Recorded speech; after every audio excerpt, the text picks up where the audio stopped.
Hey everybody, welcome back to Talk With Nia. So we have to get into some things. There's a lot going on. Let's start off with SZA. So SZA is putting Doja Cat on blast by saying that Doja Cat still hasn't submitted her verse for the song Shirt. Okay, now remember, we had talked about this song Shirt in the summer, and Doja Cat was supposed to be on the song from the beginning, but when the song dropped, she wasn't on it. And SZA then did an interview the week that her album was dropping, and she said that, there was an issue, management miscommunication, but that she's hoping to get Doja Cat on the deluxe album. But I'm not too sure if Doja Cat's going to be on the deluxe if she's still not submitting her verse for the song. So, SZA shared this on Station Head. So what is going on? I mean, SZA and Doja Cat have worked together, all right? Big hit together. So why isn't Doja Cat sending her verse? Now, speaking of SZA also hints at a long break from music once the SOS era ends. She said, I'm going to disappear definitely for as long as I can. I need to shoot as many videos as I can so I can disappear for longer. Now, SZA, we just got this second album with a 5-year break. What do you mean you want to disappear? Are you going to put out another album 5 years later, or what's going on behind the scenes? Because I talked to you guys about how she's doing a makeup line with lip products.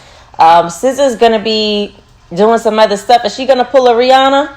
So what is really going on in the music industry that these really talented artists, they just stop wanting to make music, and then they try to find other avenues where they can make the revenue a lot better? I really want to know. I would love to be a fly on the wall of what's happening over there at RCA. Now, let's move on to Glorilla. So, Glorilla is looking for a personal assistant, and she's paying $550 per week.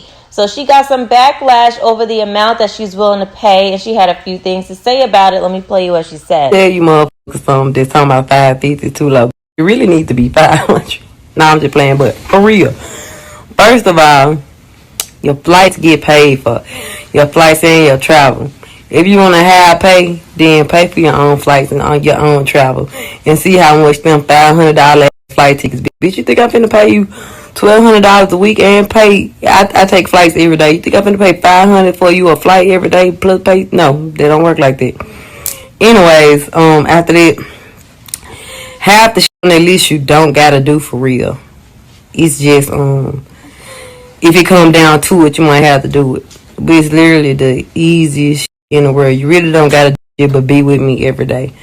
And go pick up my clothes for me, and all my outfits I gotta wear. You gotta have all my shit. You gotta that's really what the f else what else you gotta do? You really just gotta do whatever the fuck I tell you to do. Really, let me be professional. Shit.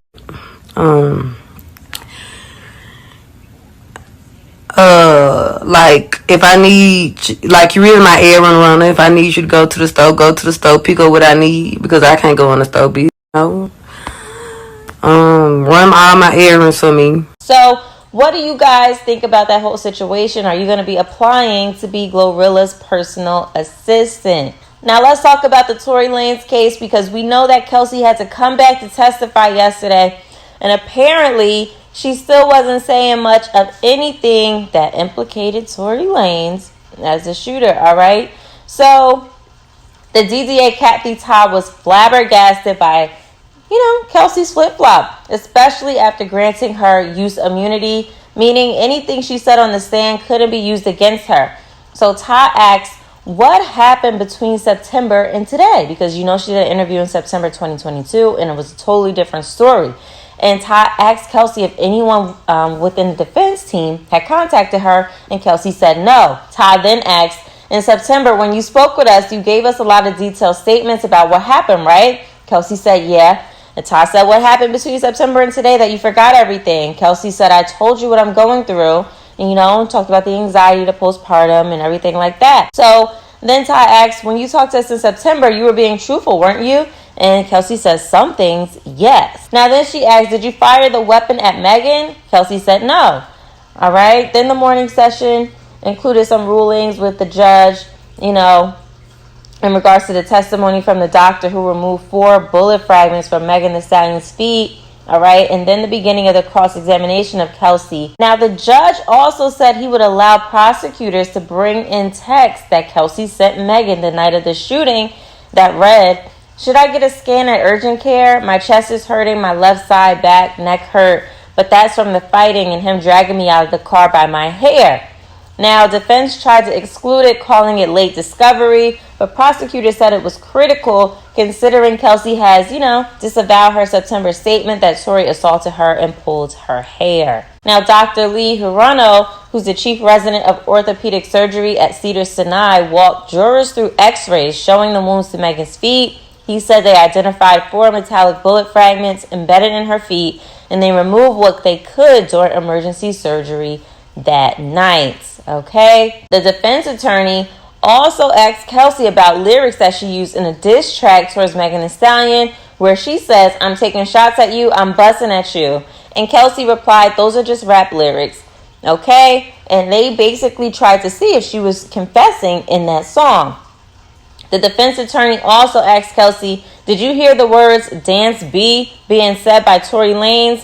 And Kelsey answered, "No, I don't know where that came from." Okay? So it looks like Kelsey is not really giving us much of anything. All right. So this case is going to continue to go on, but it really doesn't look good for Megan getting that justice that I'm sure she would want. Now, not only is Megan going through the legal battle with Tory Lanez and her ex-bestie Kelsey being involved in the testimony, but she's still going through legal battles with her label 1501 and Carl Crawford. Carl went on social media and said that he's watching the whole thing and that their court case is next month. Let me play you what he said. Watching. Yeah, I'm watching. Yeah, we got court next month, so they're going to leave, you know what I'm saying, one court case to another one. We've been doing our depositions and all that stuff too as well. Well, we did ours, my side did. So it's going to be from one court case to another one. They like being in court, man. That's what my lawyer said. They love being in court. Now, Leo went on social media and said that she hopes Megan is doing okay mentally. Now, this is a lot to take on, and it even came out that Megan's boyfriend, Party, is embarrassed about the media coverage on Megan's sexual history because, that came out in the court case. Tory saying she was messing with a bunch of people that Kelsey was getting with, and, it got real messy. Now, let's move on to Nicki Minaj and Deb and Gucci Mane. So, Deb speaks on Gucci Mane being selfish and how he didn't like Nicki Minaj because he couldn't sleep with her. Let me play you what Deb said. Gucci couldn't stand her. He didn't like Nicki. Why? Because he couldn't fuck her. He didn't like her. Right. But for you to give these big ups to this shit that he did, that shit was crazy. He didn't do nothing for you. He didn't even like her. He had a fit when I had him getting her on a record. But I wanted all of them to work together like they all have, because we're a family. Right. So we all have to be together. It can't be any of these. He's very selfish. He's very much to himself. I don't even understand how you get to sign artists. You understand what I'm saying? Because you got to understand an artist ain't never going to let another artist become bigger than them. I never like artists signing other artists because they're not going to let them become bigger than them. It's a fact. And you have to understand that. But you can't disacknowledge. Like when I sit there and I'll be looking at them, I'll be like, what the fuck? All of this stuff went on. All these things went on. You don't say anything. Like nothing. Georgia did a lot for you. Right. A lot. Now, Deb also said that she views Nicki Minaj as her daughter and it'll always be love. You could tell if you watch the whole clip of this, because I got cut off, the one that I was able to get, she really has love and care for Nicki Minaj. I know that this conversation started because I don't believe that Nicki shouted out Deb for her Video Vanguard Award in the summer. But it's nice to see that, it's just all love, okay? Now, I also want to talk about Young Miami. So Young Miami does an interview and explains her situation with Diddy and clarifies the whole side chick thing that's going around about her being a side chick to Diddy. Let me play you what Young Miami said. And so what would you say, from even centered around that moment, what would you say is the biggest misconception around your, relationship with Diddy?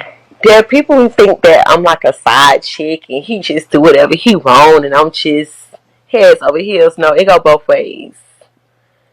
It Mm. ain't nothing one sided over Now, here. come on now. City girls is always up Hello, thank one. you. So it's interesting that all of this riff-raff, all this back and forth happens with Young Miami and DJ Academics, and then you had his other chicks getting in it. You know, it's interesting. Now Young Miami's doing an interview trying to clear it all up. I ain't mad at her, but Young Miami, you gotta realize the perception out here, because you know, you're saying that it goes both ways between you and Diddy, and I really like Young Miami and JT. Okay, you're saying that it goes both ways, but it doesn't look like that optically. Okay, we only see you with Diddy. We never see you out and about dating anybody else. So it looks like you are 100% into Diddy, and that's the main dude you messing with. Now, she could be talking to other dudes behind the scenes, but just to the public eye, to everybody else looking, it looks like you're just another one of Diddy's girls that he's messing with, okay? And it doesn't look like you're messing with anybody else. So what are we supposed to think, you know? But anyway, she cleared it up. What do you guys think about that whole situation? And I will see you guys in the next video. Have a great day. Bye.